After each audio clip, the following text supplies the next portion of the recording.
Preparation of third as, तीसरी उम्र के लिए तैयारी। कुछ जरूरी बातें 55 से 80 साल वालों के लिए।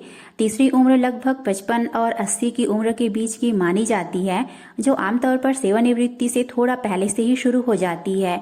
अतः यह किसी व्यक्ति की एक नई शारीरिक, भावनात्मक और संज्ञानात्मक सीमाओं की शुरुआत है और प्रौढ़ावस्था से पहले और बुढ़ापे तक की अवधि है।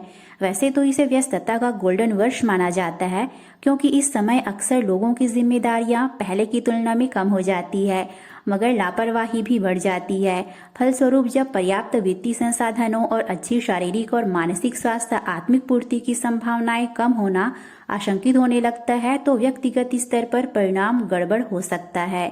अक्सर उम्र बढ़ने के साथ ही नकारात्मक संबंध प्रदर्शित होने लगते हैं। इस अवस्था में लोग प्रायः सभी कार्य एक विरोधाभास के रूप में धीमी गति से करने लगते हैं और सोचते हैं कि अब तो रिटायरमेंट के करीब हैं, अब क्या करना।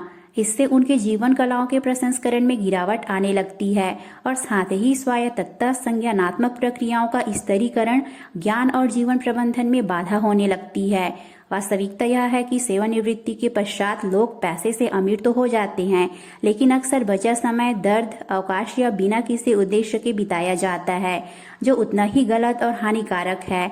बहुत से लोग स्वास्थ्य और सुरक्षा के लिहाज से दुखी रहने लगते हैं। इस उम्र में जीवन सुखद बनाने के लिए बहुत तैयारी एवं सूझबूझ की जरूरत है। अगर आपने कम अवकाश लेकर नौकरी की है तो आपके खाते में बची छुट्टियों के नगरीकरण द्वारा काफी पैसा तो होगा, पर बचे जीवन को सुखपूर्वक जीने की कम ही तैयारी होगी। फिर रिटायरमेंट के बाद अचानक बदली आवश्यकता में आपको एक झटका लग सकता है, इसलिए 4-5 साल पहले से ही तैयारी शुरू कर देनी चाहिए।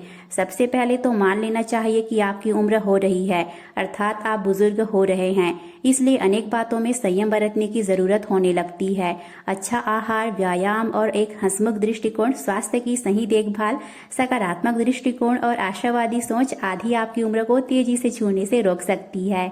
इस उम्र में कुछ अधिक पैसे कमाने एवं अधिक बचत करने की भी जरूरत है, क्योंकि पैसा जीवन की बुनियादी जरूरतों को पूरा करने, अच्छे स्वास्थ्य बनाए रखने और समाज, परिवार में सम्मान और सुरक्षा के लिए आवश्यक है। इसलिए आगे के लिए अधिक से अधिक बचा कर रखें।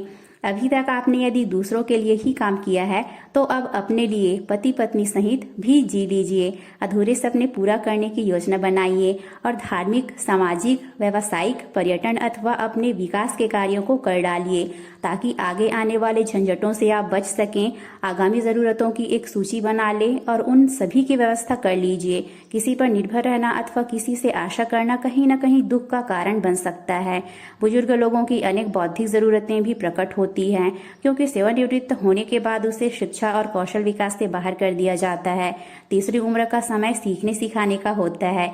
इस उम्र में भी कोई अनौपचारिक तरीकों से कुछ नया सीखा जा सकता है। ई लर्निंग, दूरस्थ शिक्षा, पत्राचार, पाठ्यक्रम, टीवी और पत्रिकाओं का माध्यम चुना जा सकता है। आप छोटे समूह को गुरु के रूप में अनेकों बातें सिखा सकते हैं। यह कार्य आप रिटायरमेंट के बाद भी जारी रख सकते हैं। ज्योतिष, धर्म, भाषा, कंप्यूटर, प्रबंधन, सेवानिवृत्ति योजना, निवेश टिप्स, कर गणना, योग, ध्यान, आत्मरक्षा आदि उपयोगी विषय चुने और उस पर चुने जा सकते हैं।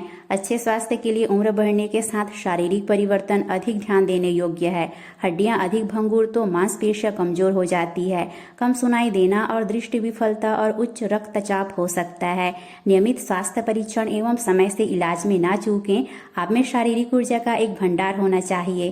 भावनात्मक रूप से इस स्तर पर कई दोस्त खो जाते हैं अथवा मुश्किल से नए दोस्त बनते हैं, इसलिए लोग प्रायः उदास महसूस कर सकते हैं। आप चाहेंगे कि आपके साथ बच्चे रहे, मगर अलग अकेले रहना पड़ सकता है, इसलिए आप कई मिलनसार गतिविधियां कर सकते हैं। सैर के लिए जा सकते हैं, कोई गेम खेल सकते हैं। ऐसा करने से आप और अधिक दोस्त बनाने में सक्षम हो जाएंगे। फिर आवश्यकता पर आपके परिवार, दोस्त या पड़ोसी आपकी मदद करेंगे। आप उनके साथ और खासकर अपने जीवन साथी के साथ एक सामंजस्यपूर्ण जीवन का आनंद लेने का प्रयास अभी से करें। इसी प्रकार एक सुखद वित्तीय परिस्थितियां निर्मित करें, ताकि आपके पास घरेलू बिलों, मरम्मत एवं इलाज के लिए पर्याप्त पैसा हो। आप अपनी पसंद का खरीदने के लिए किसी पर आश्रित ना हो। हम सब मूल रूप से स्वार्थी हैं। जो कुछ हम करते हैं उसके बदले में कुछ उम्मीद करते हैं।